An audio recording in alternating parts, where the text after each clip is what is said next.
आज से करीब 200 साल पुरानी ये बात है। कहते हैं ये जो गांव है वहां कभी महल हुआ करता था। वो महल था रानी चिरुमला देवी का। रानी दिखने में बेहद सुंदर और आकर्षक और ताकतवर थी। उस समय का राजा विशोधन की एक लौती बेटी थी। उन्हें अपनी वीरता, रूप और रानी होने का बहुत घमंड था। इकलौती संतान होने की वजह से उन्हें बेहद लाड प्यार से पाला गया था। उनका अभिमान तोड़ने वाला उस वक्त में शायद कोई था ही नहीं, ऐसा सब मानते थे। पर ऐसा मानना सबकी गलती थी। एक दिन रानी चिरुमला देवी स्नान करने के लिए अपने महल के बगल वाले बड़े से तालाब में गई, जहां पर एक शिकारी आया जो दिखने में अत्यंत आकर्षक था। उसने चंद पलों में शिकार करना शुरू किया। उसने एक झलक रानी को देखा तक नहीं और वो मछली पकड़ने में मसरूफ हो गया। ये देख रानी को काफी गुस्सा आया कि मेरी इतनी खूबसूरती का अपमान। उसने पारधी को बंदी बना लिया और अपने महल में रख लिया। कुछ दिन महल में उस पारधी को भूखा प्यासा रखने के बाद रानी को उससे प्रेम हो गया और उस पारधी विनायक से शादी कर ली। रानी चिरुमला देवी विनायक से सच्चा प्यार करने लगी थी। विनायक ने रानी के साथ एक रात बिताई और उसके बाद रानी का प्यार विनायक के लिए और भी ज्यादा गहरा गया। पर दूसरे ही दिन उसकी नजर के सामने विनायक उसे छोड़कर जाने लगा और विनायक ने रानी को बताया कि आपको आपके रूप का बहुत घमंड था ना, मुझे बिना वजह बंदी बनाया।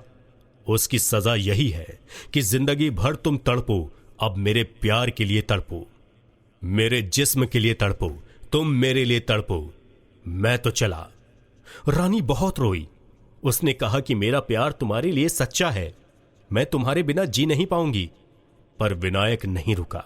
तब रानी बोलती गई कि मैं मर तो रही हूं, पर मेरी आत्मा यहीं रहेगी तुम्हारे पास। मैं तुम्हें तबाह कर दूंगी, सबको खत्म कर दूंगी अगर हमारे बीच में कोई भी आया। इतना कहकर रानी ने अपने महल से कूदकर अपनी जान दे दी। पर उसके बाद विनायक की जिंदगी बद से बदतर हो गई। वो पागल जैसा हो गया था। उसे हर जगह रानी की आत्मा दिखाई देती थी। रानी ने उसे भी जीने नहीं दिया और कुछ ही वक्त के बाद रानी ने चिरुमला की आत्मा से पीछा छुड़ाने के लिए आत्महत्या कर ली। कहते हैं विनायक ने जिस पेड़ पर लटक कर आत्महत्या की थी वो वही आम का पेड़ है, और जब उसने आत्महत्या की तब उसके शरीर में रानी की आत्मा मौजूद थी। बस उसी दिन से विराजमान है आम के पेड़ में दो आत्माएं। दिन में आज तक किसी को कोई बुरा अनुभव नहीं हुआ, पर रात को कोई परछाई दिखना या कोई प्राणी की आवाज या बच्चे की चीखें या रोने की आवाज और पता नहीं क्या क्या आती थी। बच्चों, अगर मैं अपनी कहानी बताऊं तो एक बार मैं, तुम्हारी दादी, तुम्हारे पापा और चाचू को उनकी दादी के यहां छोड़कर वापस आ रहा था। वापस आते वक्त लौटने में बहुत देर हो गई थी और बस घर जल्दी पहुंचने की हड़बड़ी में मैंने आम के पेड़ वाले रास्ते से साइकिल ले ली। मैं घर जाकर जब साइकिल से उतरा तब पीछे तुम्हारी दादी नहीं थी।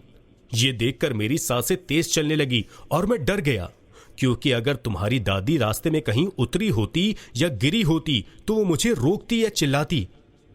पर ऐसा कुछ नहीं हुआ था। और तो और मुझे साइकिल में वजन भी लग रहा था, मानो तुम्हारी दादी पीछे बैठी हुई हैं।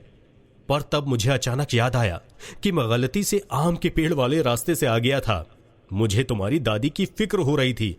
मैं तुम्हारी दादी को आवाज देते हुए दौड़ा। वापस गया तो देखा वहां तुम्हारी दादी अकेले खड़ी और बातें कर रही थी।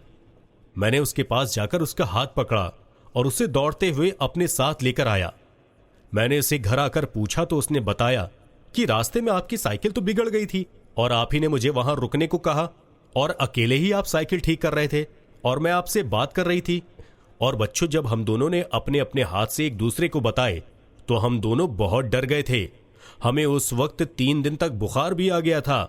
तब से कसम खाई कि आज के बाद वहां से शाम के समय गुजरना बंद, और इसीलिए गौथली बेला होने से पहले ही लोग वहां से गुजरना बंद कर देते हैं। प्रेम हद के पार जब जब जाता है तब तब ये प्रचंड दिखा है।